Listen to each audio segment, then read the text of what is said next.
Master कहना बा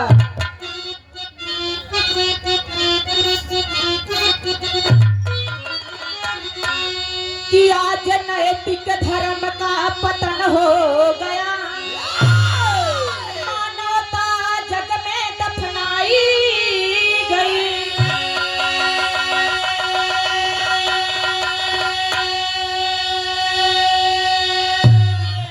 प्यार ममता के बदले जहर है मिला, अरे आशा निराशा बन पाई गई।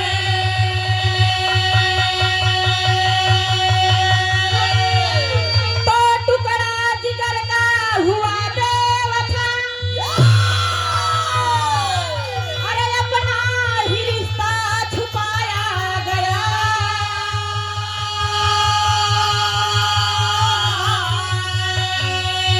प्यार पाने को ममता तड़पती रही, माँ की ममता को, वो माँ की ममता को ठोकर लगाया गया।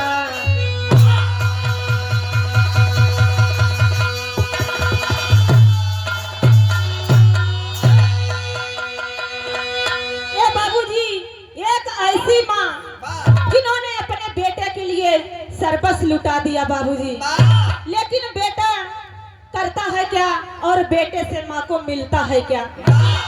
गजल में भाव मिला भैया,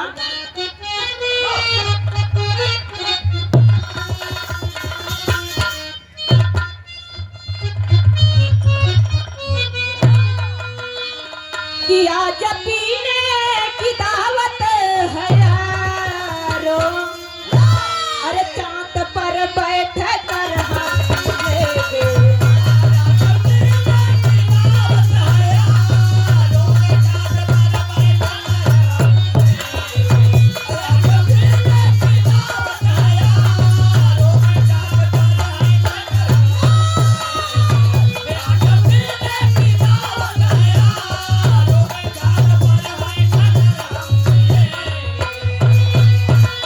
कि आज पीने की दावत है यारो,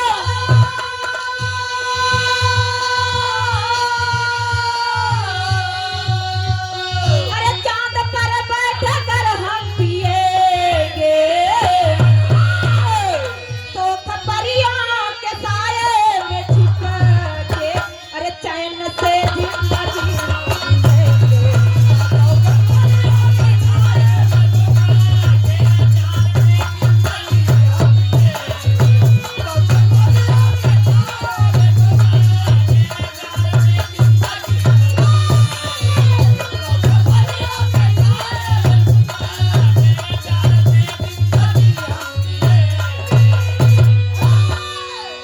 भाव में कहना बा भैया, कहे कैसे,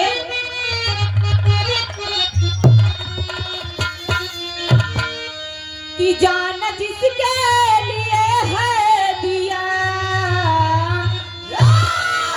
वही फंदा गले कस रहा है।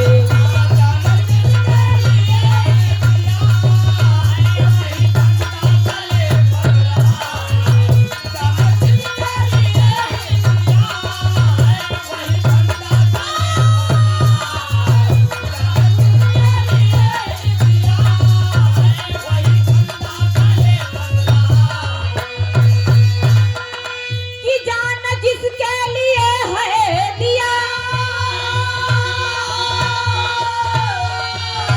वही फंदा गले कस रहा है। जिसको समझा था हारे गले का, अरे नाग बनकर वही डस रहा है।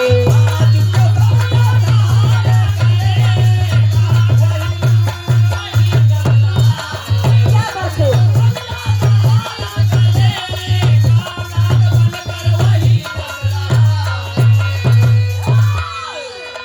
ए भैया, यहीं से हमारे कहानी के शुरुआत बा।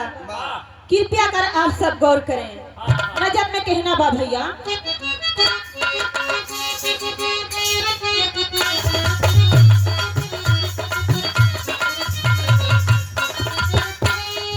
के सुनो एक दास्तां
नहीं रहे और गरीबी इतना कि एकदम चरम सीमा पर बाबूजी। लेकिन औलाद के सुख सबही के होत है। वो सब दुन्हा परानी एक औलाद बरे बिल्कुल दुखी रहे, यानी उनकर बगिया एकदम सोनी रही बाबूजी।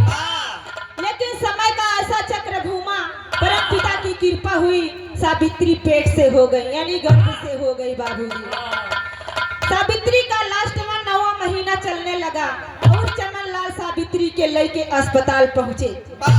तर्ज है बा भैया मास्टर,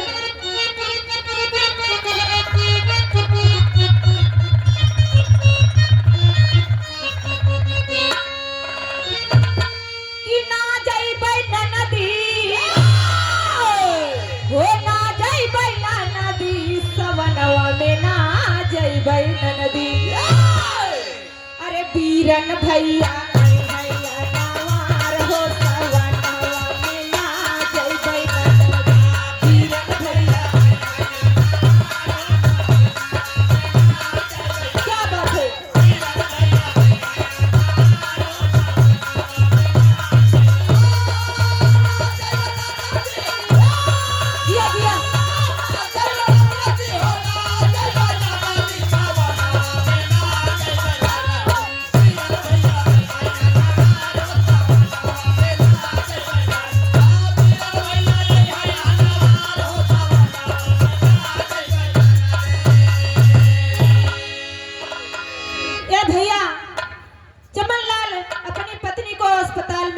करा दिए और नर्स की निगरानी में बहुत अच्छी देखभाल होने लगी।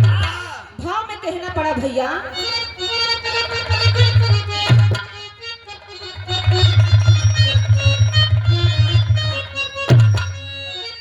कि अरे लेखना ही मिटी है, वो लेखना ही मिटी है, करमवा का लेखना ही मिटी है। अरे जावन बीती मीठे बाली लार हो, करमवा का लेखना ही मिटी है। जावन बीती मीठे बाली लार हो, करमवा का लेखना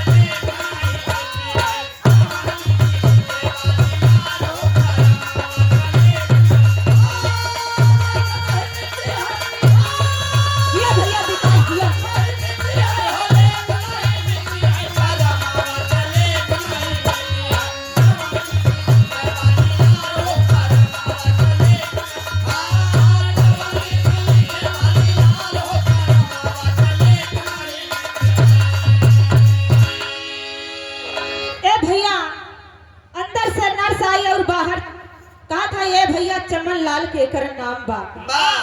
चमन लाल पहले से एकदम उत्साहित रहे, व्याकुल रहे। कहने मैडम हमारा ही नाम चमन लाल बा। कहने भैया सुना, कहे कैसे भैया,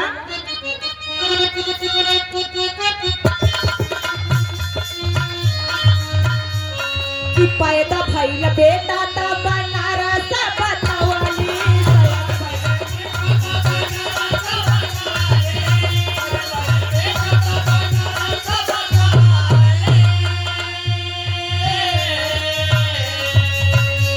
लेकिन एक दुखावा का खबर जनवाली,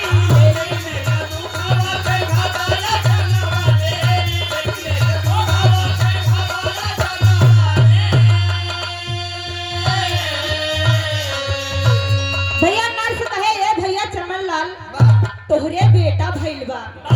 चमन लाल के अखिया से आंसू गिरत बा बाबूजी।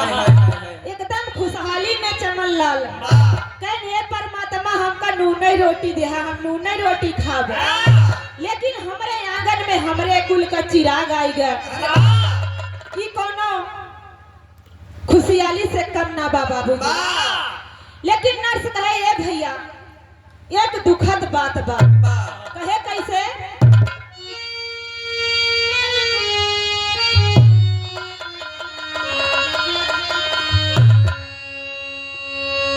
कि अरे लेखना ही मिटी है,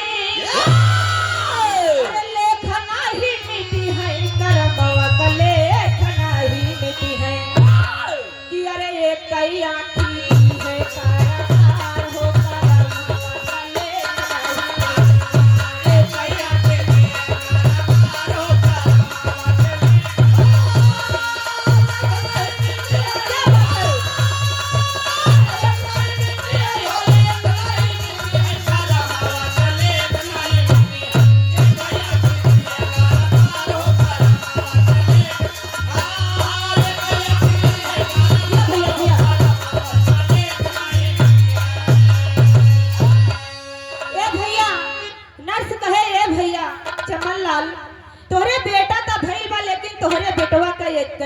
बा। जब चमन लाल ई बात के सुन ले कहे हे परमात्मा इतना दिन के 15 साल के बाद हमारे बगिया उजियार की है तो आखिरी गम कैसन। लेकिन बाबूजी जब ये बात के सावित्री यानी वह लड़का का महतारी सुन ली तो उनके कोनो गम ना बा। वो कहीं हम अपन जिंदगी जी ली है। अब हमारे लड़का के बारी बा। हमारे बेटवा का केहू आंधर कहे अंधा कहे ई हमसी बर्दाश्त नहीं बा। ए भैया सावित्री उसी हॉस्पिटल के एक बड़े डॉक्टर के पास गए। डॉक्टर जो है बा भैया मास्टर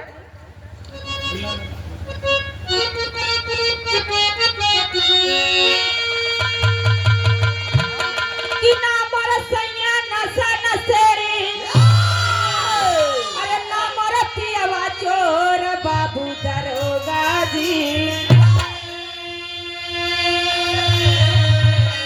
हे बाबू दरोगा जी अरे कौने गुनाहिया धरला पियवा मोर बाबू दरोगा दिया दिया।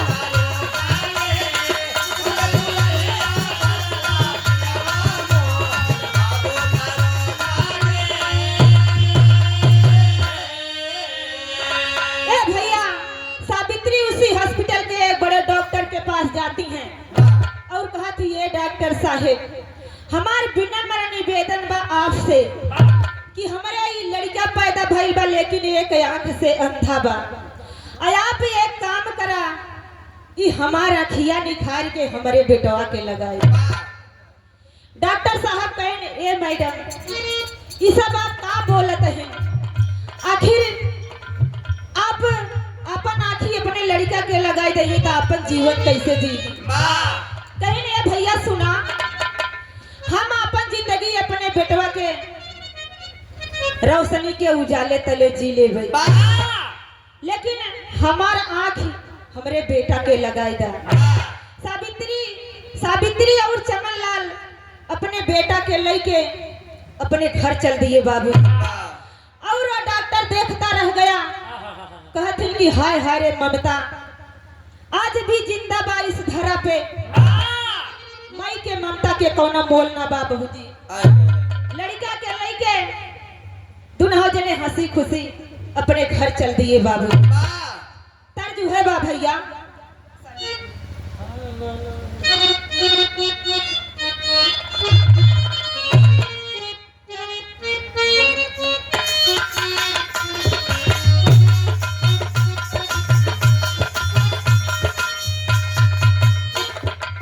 किसान नरतिया डोले अरे साना नरतिया डोले बाहै जब पवन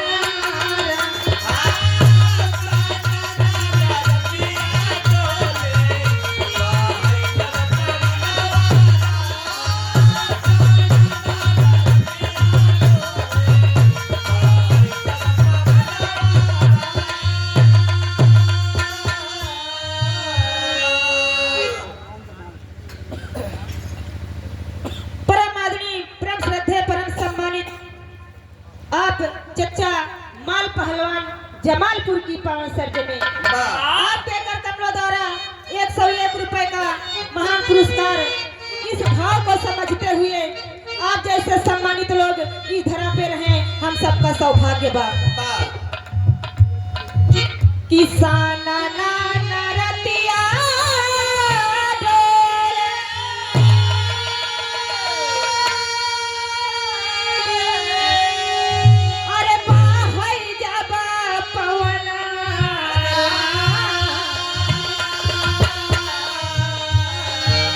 कही तो भौजी भैया जी से कही तो भौजी भैया जी से मोरा गवनवाना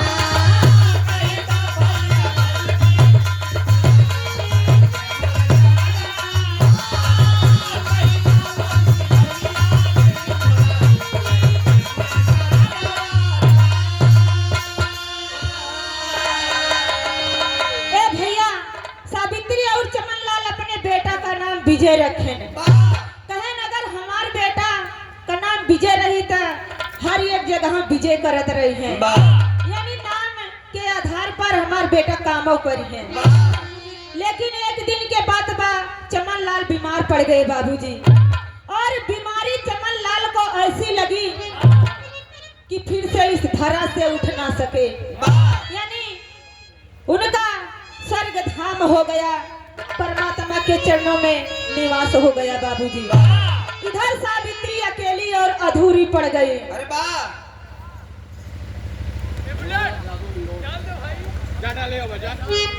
परम आदमी, परम श्रद्धे, परम सम्मानित चचा भोलानाथ यादव इंदौर से आपके कार्यक्रमों द्वारा 51 रुपए का महान पुरस्कार यही बेटी के लिए, इस भाव को समझते हुए यहाँ पर सभी विरहा प्रेमी स्नेही सज्जन पिता तुल्य बड़े बुजुर्गों को एक ही स्वर में प्रणाम बा नमन बा। ए भैया, सावित्री बिल्कुल अकेली पड़ गई।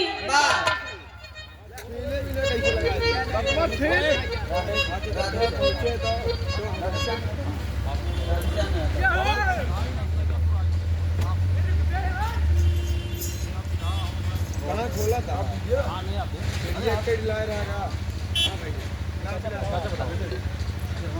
चला जाता है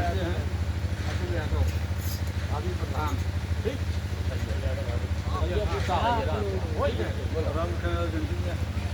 परम आदमी, परम श्रद्धे, परम सम्मानित चचा श्री राम लखन यादव जी के लाडले भांजे जी अतुल यादव भाभी प्रधान जी। अरे भैया, प्रत्याशी यहाँ है, लेकिन कामना हमारी है बा कि आप सरिया शाहपुर के वर्तमान प्रधान बने।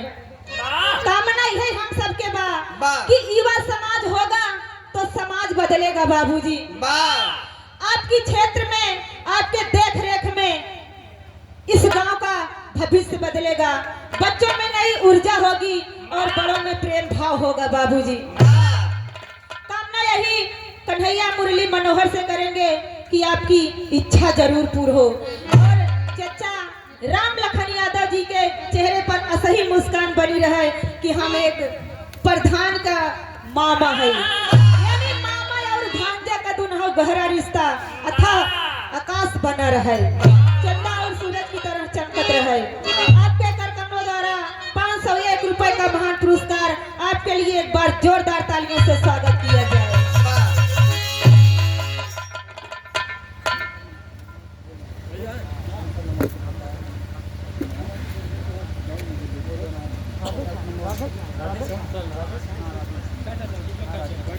परम आदमी चचा श्री राधे श्याम जी, आपके कार्यक्रमों द्वारा 51 रुपए का महान पुरस्कार सदा माई भगवती की कृपा आप पर बनी रहे।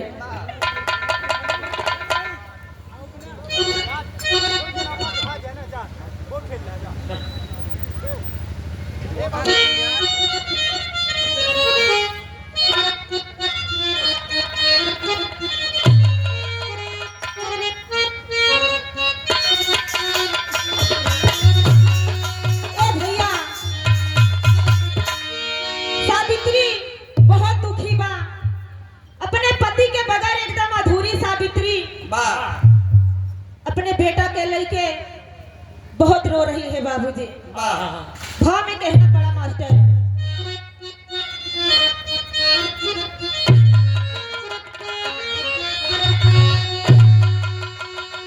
कि पाड़ा ले विपतिया भइले, अरे पाड़ा ले विपतिया भइले, पाती कहानी थनारा,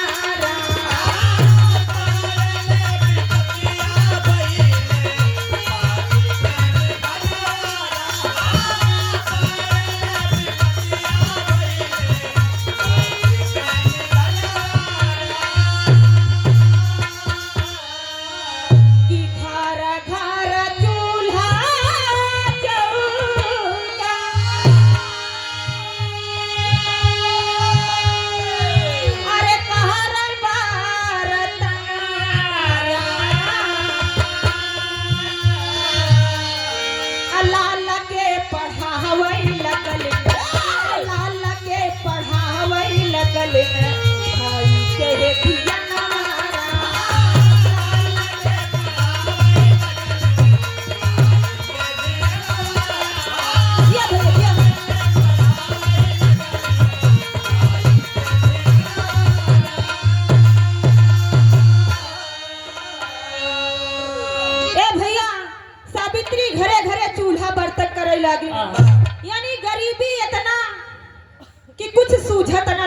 सावित्री के, लेकिन सावित्री के अंदर शिक्षा से बड़ा लगाव रहे बाबूजी।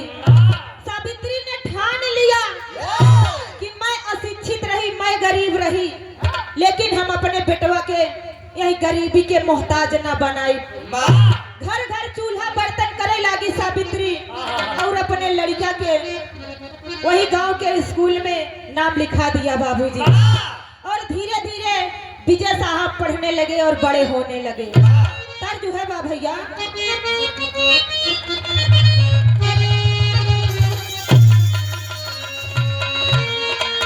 कि तारा नारियरवा के बारी,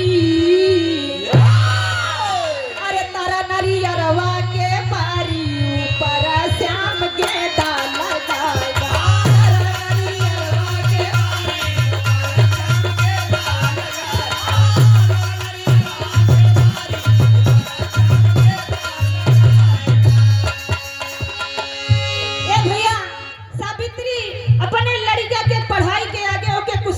न रहे भाव में कहना बा भैया,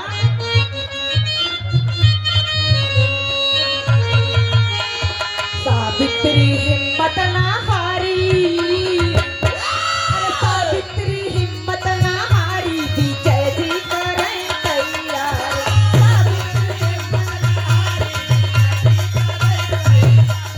जिया जिया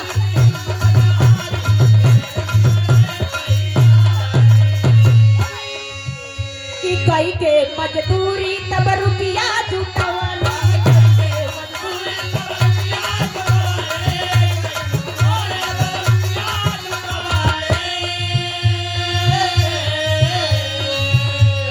आपन पेट काट काट लाल के बढ़वाला।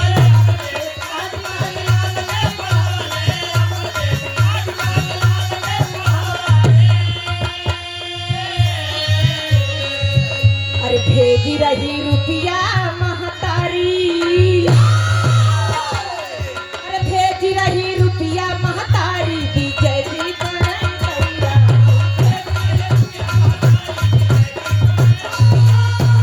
क्या बात है?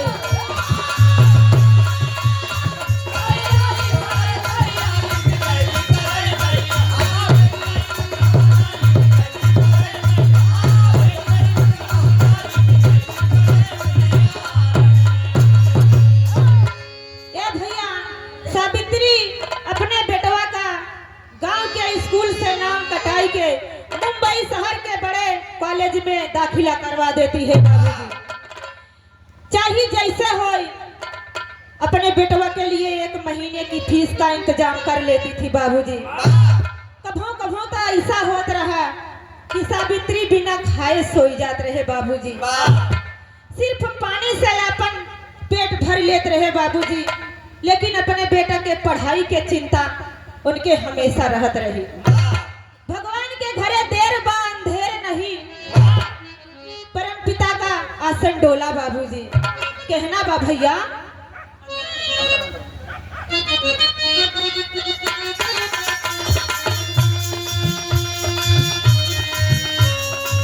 के प्रभु के कृपा से दिन सुख में आईले, प्रभु के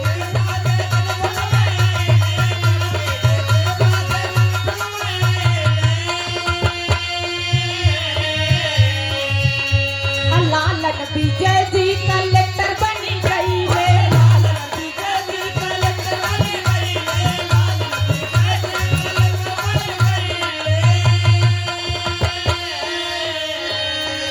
अभे अरहिया निहारे महतारी, अरे रहिया निहारे महतारी, विजय जी करें तैयार।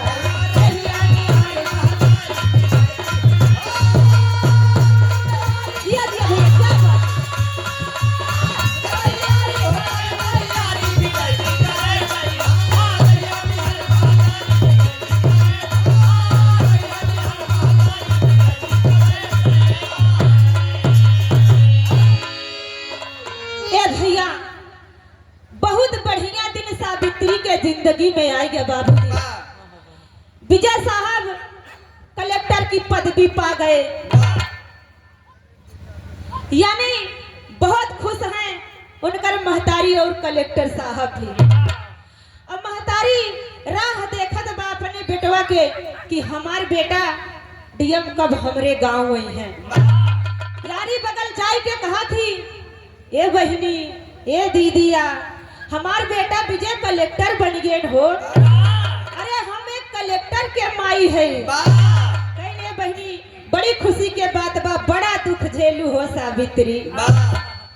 बहुत सब बधाई देती सावित्री के बाबूजी। तर्ज है बा भैया मास्टर,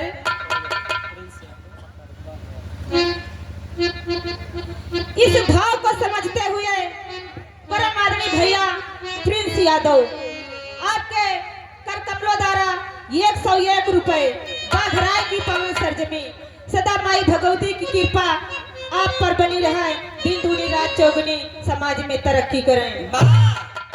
तर्ज है बा भैया मास्टर,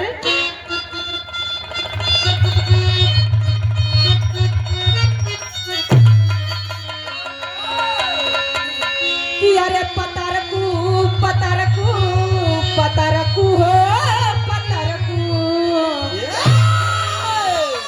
हे पतरकू हे पतरकू, काहे जदुइया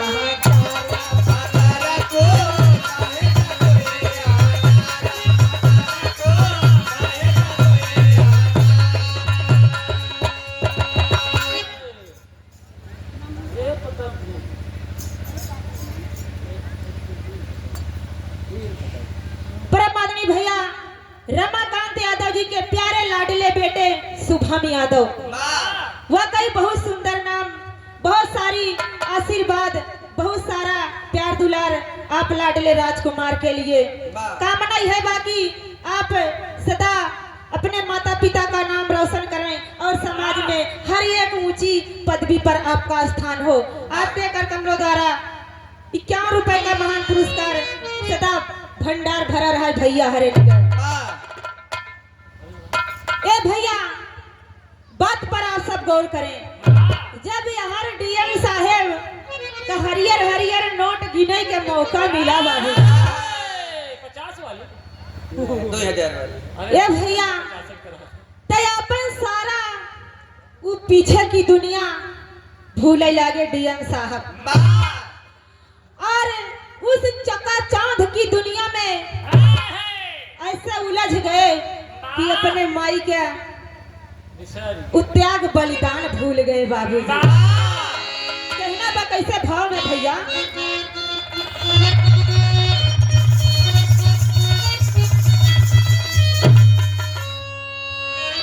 कि अरे ललनवा ललनवा ललनवा हो ललनवा, हे ललनवा जब से कलेक्टर होई गईले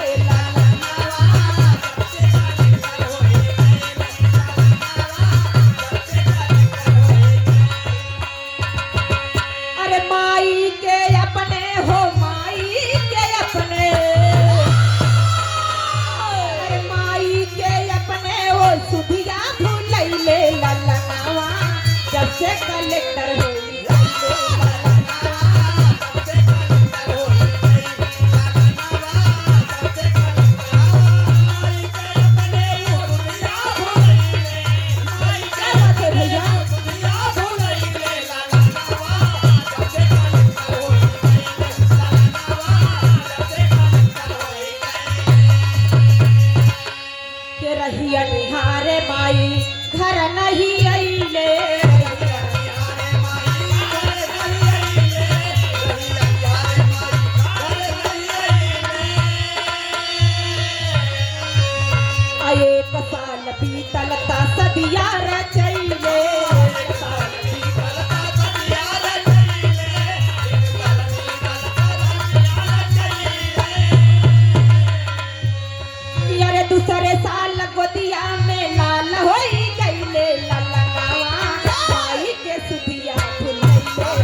बुग्गी वाले। इस भाव को समझते हुए आपके कर कमलों द्वारा 101 रुपए का महान पुरस्कार सदा माई भगवती की कृपा आप पर बनी रहे और आपकी मुस्कान बनी रहे। ए भैया, यहाँ डीएम साहब अपने माई के एकदम से नजर से उतार दे हैं और वही चिट्ठी का सहारा रहा। चिट्ठी में एक साल के बाद एक दिन लिखन का कि ए माई हम शादी कैली है। जब ये बतिया सावित्री सुन ली तो कहीं अरे बाप रे, ये कैसे भइल बेटा, तू हमारे बगैर कैसे शादी कैली है। लेकिन अपने मन के समझावत ही कि हमारे बेटवा के पास समय के बड़ा अभाव बा, रोटी पानी या और सब समस्या बा, तो ठीक है हमार बेटा शादी कैले है। लेकिन दूसरे साल बाबूजी फिर से डीएम साहब एक चिट्ठी अपने माई के नामे लिखा थी। कहा थी ये माई हमारे बेटा भइल बा और तोहरे पोता भइल बा। जब ये बात सावित्री सुन ली तब उनके आंख से आंसू छलकत बा बाबूजी। कहत ही कि हमारे बेटा के इतना समय नहीं बा, इनके पास शादी करे के समय बा, लड़का बच्चा पैदा करे के समय बा, लेकिन ये महतारी से मिले के समय नहीं बा। बहुत क्रोध में बाटी सावित्री तब अपने मन के जिज्ञासा लेके एक पड़ोसन के पास गए। पड़ोसन बहुत समझदार रहे बाबूजी। उसी कहा तइन कि ये बहनी देखा हमारे बेटा डीएम चिट्ठी पे चिट्ठी लिखत है, आज 3 साल का दिन बीत गया लेकिन अपने माई से मिले ना आए। कह सुना बहनी सावित्री, चिट्ठिया तोहरे पास है बा और अब पे पता है बा, इतना बड़ा मनई है, हर वक्त उनका समय के बड़ा अभाव बा, यहाँ आवे के फुर्सत कहाँ बा। तू एक काम करा, तू खुद ही भैया विजय साहब से मिले चली जा। सावित्री की ये बात बहुत अच्छी लगी बाबूजी। सावित्री सोची सही बात है, ये सुझाव बड़ा बढ़िया बा, हमारे पास कोनो कामो नहीं बा, हम अपने बेटा से मिले जरूर जा। तेरी में भाव मिला मास्टर कहना बा।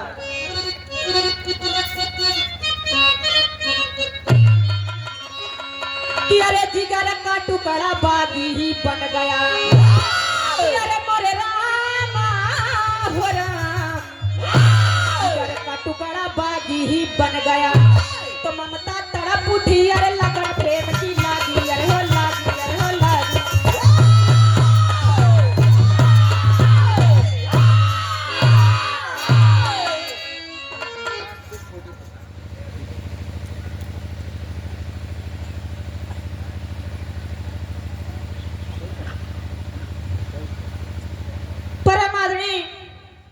माननीय मास्टर साहब बिना यादव जी, प्रबंधक प्राचार्य, वाकई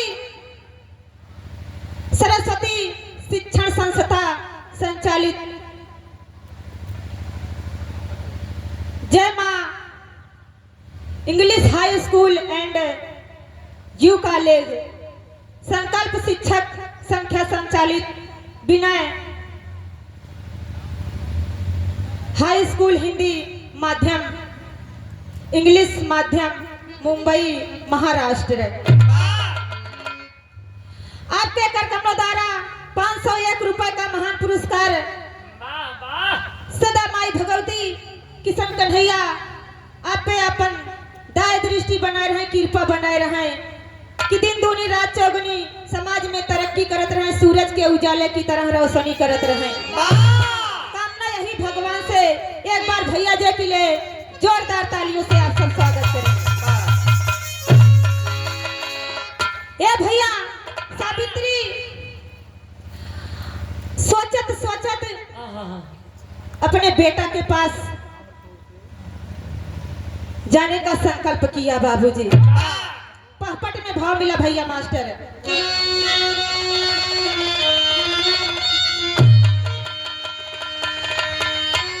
कि अरे मिलने चली लाल से वही छनवा मनवा व्याकुल बा,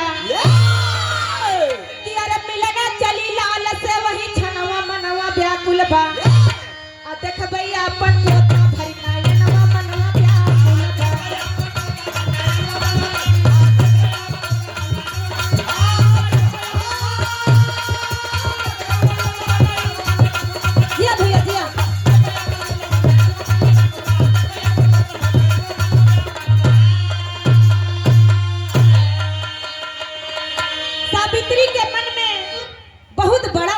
प्यार रहे बाबूजी। कैसे भैया?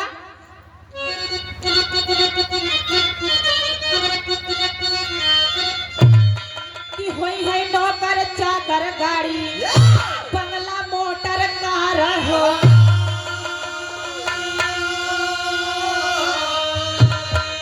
दौड़ के अपने लालन के हम हर ले भैया कवारा हो।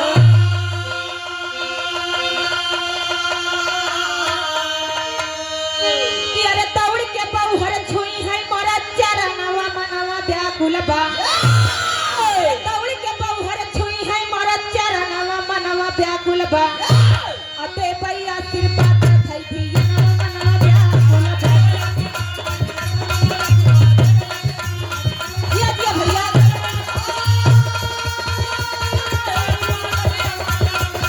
क्या बात है?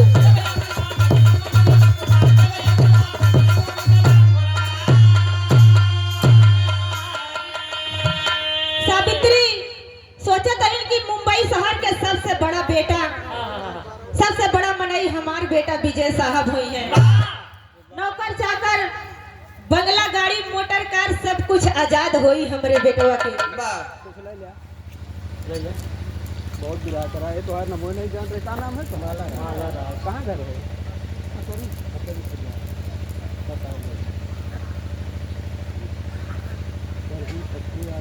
सूर्य प्रताप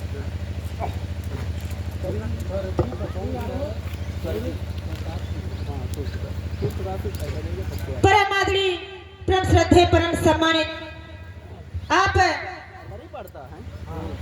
ट्रैफिक चौराहे हड़ताल में कराया रहा, फिर गोवन का प्रीतिपाल का अब तो उसका कराए थे ये स्वर्गीय पप्पू यादव के प्यारे लाडले बेटे आप सूर्य प्रताप यादव जी।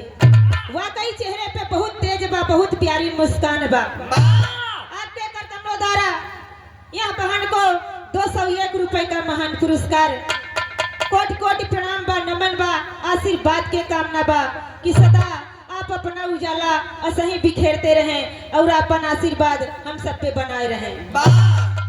ये भैया सावित्री सोचत है कि हम अपने बेटा के 3 साल बाद मिलब और दुलरुआ पोता के अपने गोदी में उठाई के बड़ा प्यार करब। हमार पतो जब हमार गोड़ धरे हैं तो उनका अपने बिटिया की ना अपने आंचल से छिपाई के बहुत प्रेम करब। यह सोचत सावित्री महल के पास पहुंच गई बाबूजी। कहना बा भैया,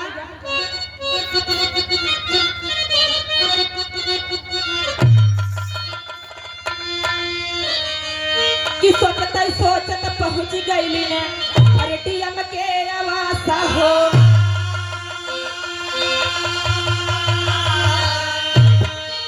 गेट पे पहरा पुलिस का लागल रहे बड़ा खासा हो।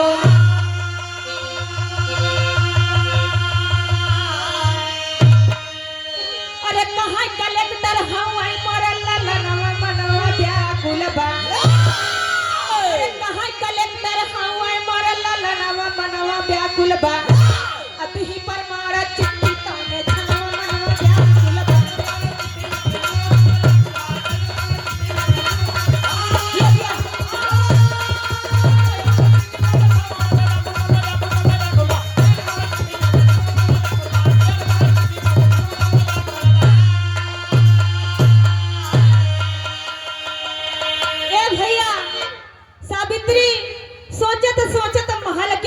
पहुंच गई बाबूजी।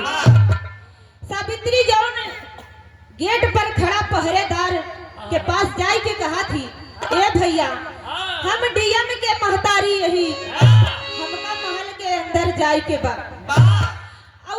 पहरेदार नीचे से लेके ऊपर तक सावित्री के देखत बा, वह फटा पुराना कपड़ा और बगल में एक ही झोला बाबूजी।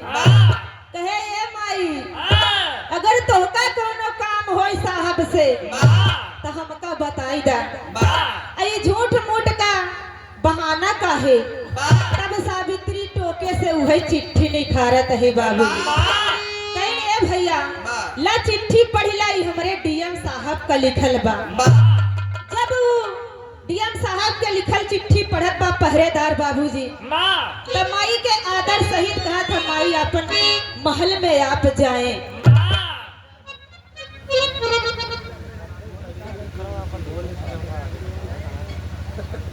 परम आदरणीय भैया भोले शाहपुर की पावन सरजमी से भैया के कार्यक्रम द्वारा 51 रुपए का महान पुरस्कार इस भाव को समझते हुए एक ही स्वर में प्रणाम बा नमन बा भैया से आशीर्वाद के कामना बा। ये भैया सावित्री महल में अंदर प्रवेश कर गए। आल्हा में प्रमाण मिला भैया मास्टर।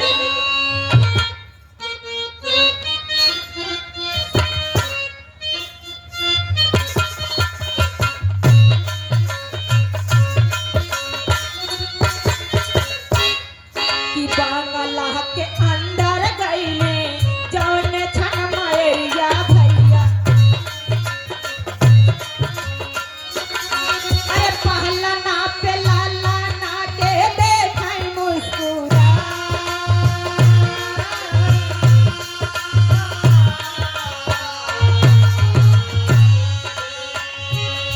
गोद में उठाई चूमै चांद सा मुखड़वा भैया।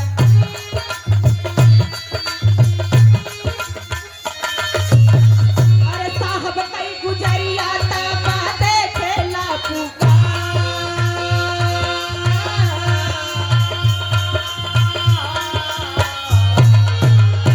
ए भैया सावित्री जिस समय महल में प्रवेश करती हैं पलने पे उठकर पोता किलकारी मार के खेलत रहे।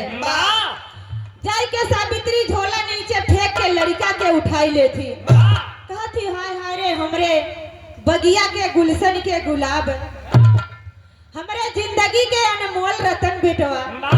लेके प्यार करत हैं चूमत हैं बहुत।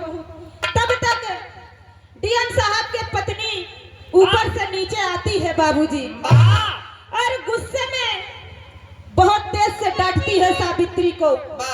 सदर में भाव मिला भैया कहना बा।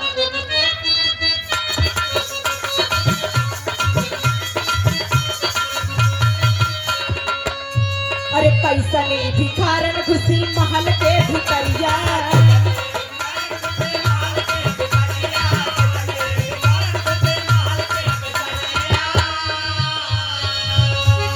बाहर निकाले लागी धक्का मारी माँ।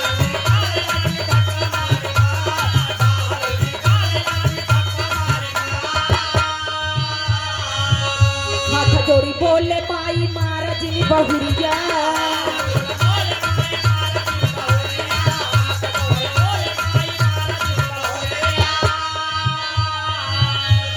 तूता पतो हुटियम बेटवा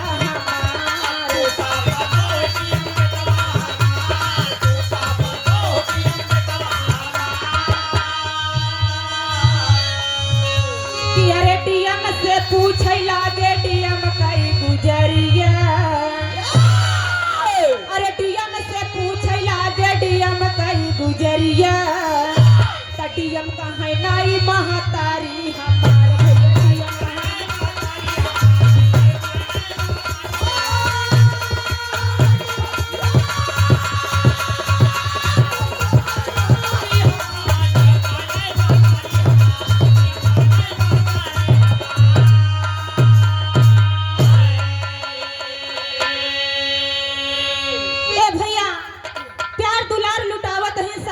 अपने पोता पर। तब तक डीएम साहब की औरत आई जाती और हाथ पकड़ के माई के धक्का मार के बहरे निखारे लगा थी। कहती अरे वो भिखारन तू महल में आई कैसे? सावित्री हाथ जोड़ के कहे ए बिटिया हम भिखारन ना बाटी, पहले हमार बात सुना। डीएम साहब हमार बेटवा है और तू हमार पतोहू अहू और जौन पालने में किलकारी मार के लड़का खेलत बा ई हमार पोता है। लेकिन डीएम साहब के पत्नी मानत ना बा, हर वक्त झिझकारत बा वही बूढ़ महतारी के। कहे सुना बहुत मनई के हम देखे धन दौलत देखत ही ना त ईमान डगमग हो जात है। हो सकत है उही में से तू हूँ एक नहीं होबू या कहीं नाही बिटिया हमार बात माना बा कहीं सुना भाई हम दूध का दूध और पानी का पानी कहीं दे कही देव ना डीएम साहब ऊपर के महल में नाश्ता पानी करत रहे बाबूजी बा सावित्री डीएम साहब के पत्नी नीचे से आवाज लगाती है बा कहा था रे ओ डीएम साहब ए अगर नाश्ता पानी होई क्या होई आ तो नीचे आई जा आजा डीएम साहब जल्दी जल्दी नीचे आ गए बाबूजी बा ये सब बात सुन के वही घर के जौन 20-25 ठी नौकर रहे या सब एकत्रित हो गए बा और सब वही बूढ़े महतारी के मुंह देखत हैं बा प्रसाद तैयार हो गए ए भैया बहुत प्यारा दरबार बहुत सुंदर लगा समाज बा हमारे पूज्य दत्ता वासुदेव यादव जी के द्वार पर और आज तेरही का महान भोज लगा हुआ है बा तो जिनको जिनको भोजन करना है आप सब भोजन ग्रहण कर सकते हैं बा भरा पूरा भंडार है भैया हरेन का परम आदरणीय चचा राम लखन यादव जी का और उनके सभी स्नेही सज्जनों मित्रगणों का बा कामना यही भगवान से ये भैया जब नौकर चाकर सब एकत्रित हो गए बा तो डीएम साहब के औरत पूछा था बा कि ई औरत आपके अपन माई बतावत बा बा डीएम साहब चारों को इतनी नजर घुमावत है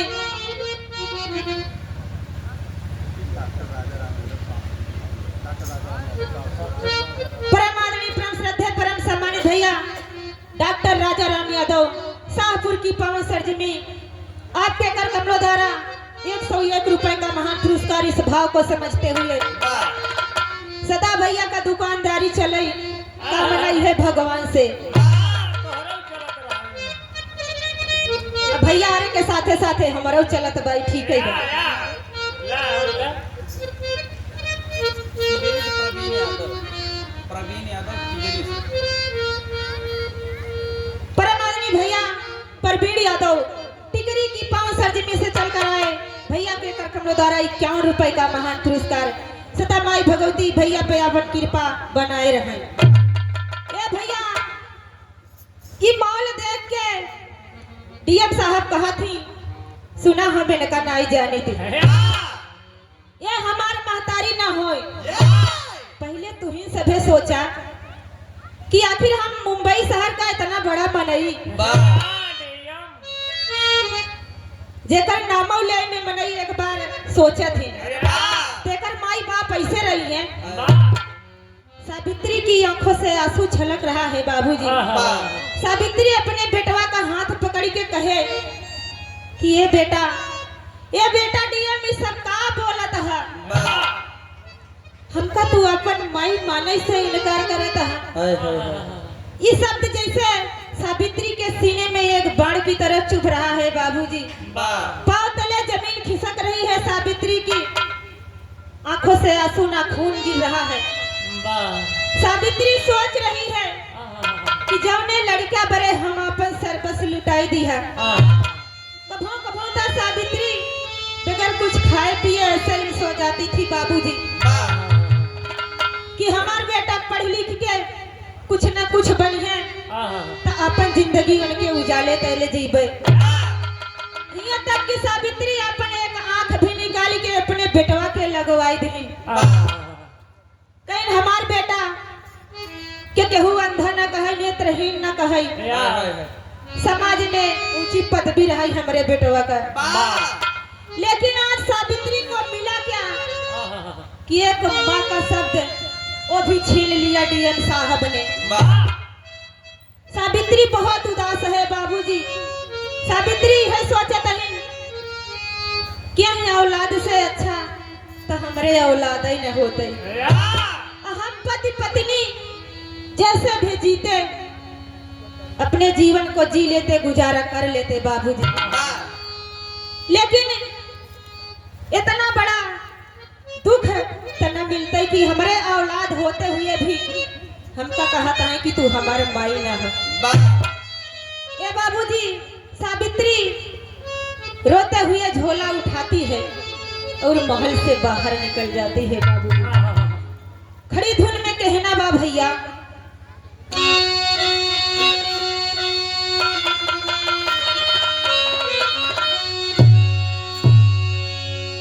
कि अरे टूटी गईले माई का सारा सपना, कि अरे टूटी गईले माई का सारा सपना, तुम्हारे हिया में कटारी कोखी के लल्ला।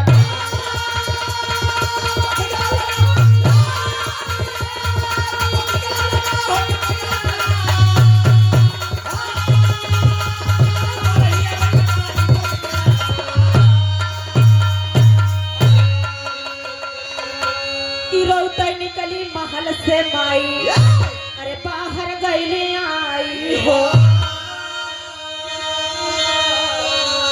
लिखा दास्तां खत्म अपने बैठकवा में जाई हो।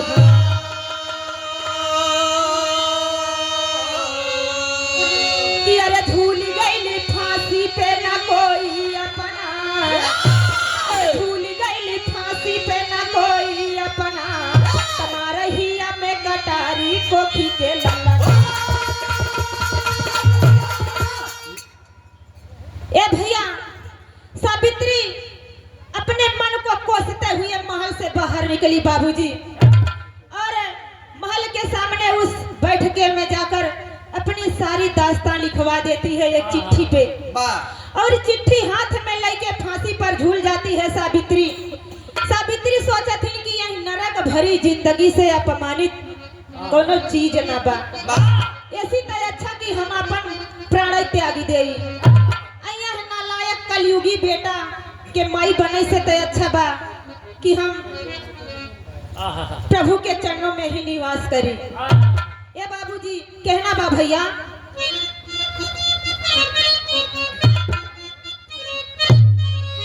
कि देख के चौकीदार तब अरे साहब को बुलाया हो,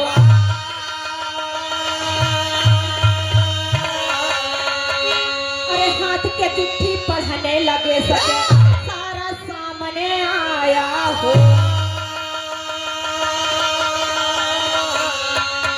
कि अरे रोमन कलेक्टर साहब भूल भइल विधना, रोमन कलेक्टर साहब भूल भइल विधना, कटारी कोखी के लल्ला।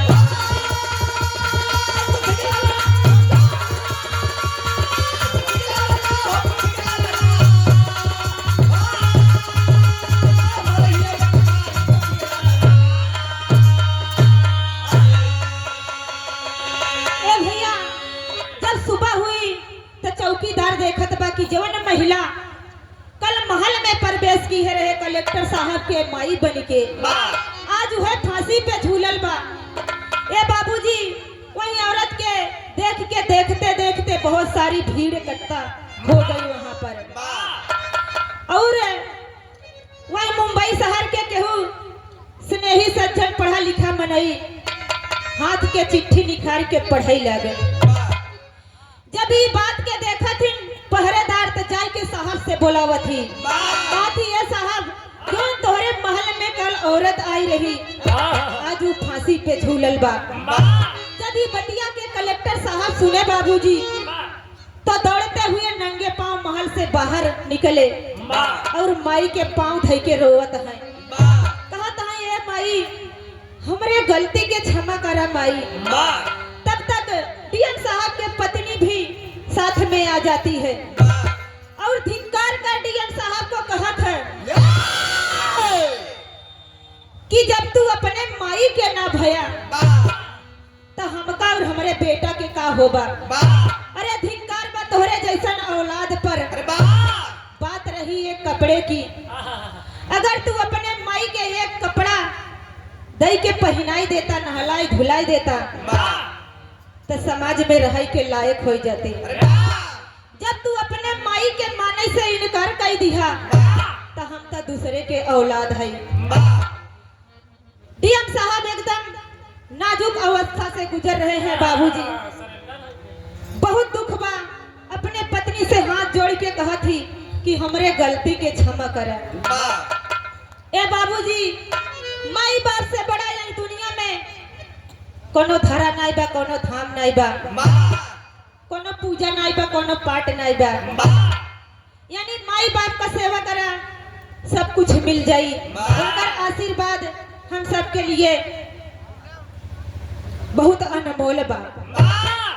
कहना पड़ा कि नई नई सदी से मिल रही नई नई सौगात, अकल युग में बेटवा ना चिन्ह माई बाप। अरे बेकार भइला सब पढ़ना लिखना, अरे बेकार भइला सब पढ़ना लिखना, तुम्हारा ही में कटारी कोठी के ललना।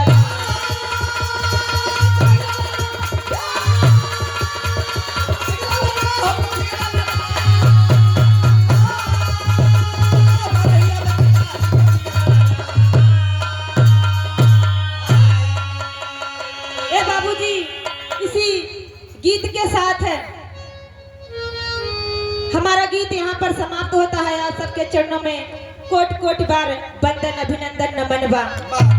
जो भी त्रुटियां हो आप सब जरूर क्षमा करिए। अंतिम भाव में अंतिम बंद में बेटी अपने गुरु घराने का परिचय देते हुए कहे,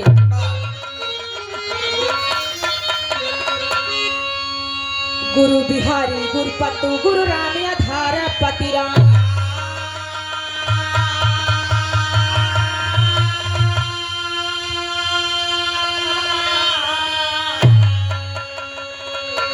कविता लिखे कवि मूल चंद्र,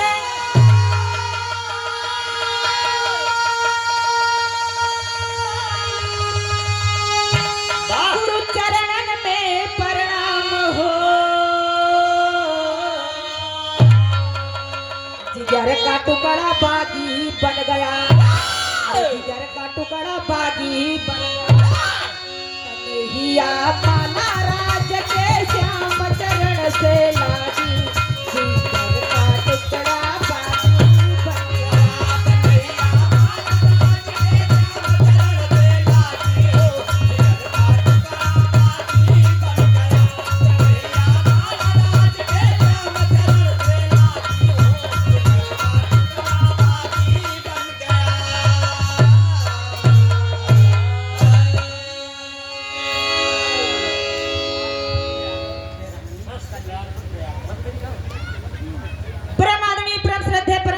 चचा लाल बहादुर यादव जी,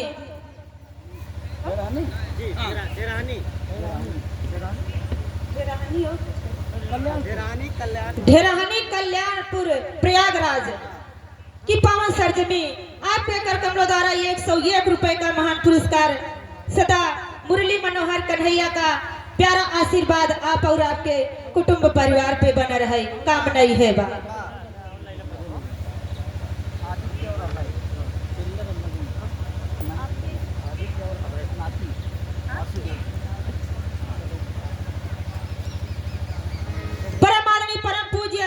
स्वर्गीय दत्ता वासुदेव जी, आपके प्यारे लाडले नाती जी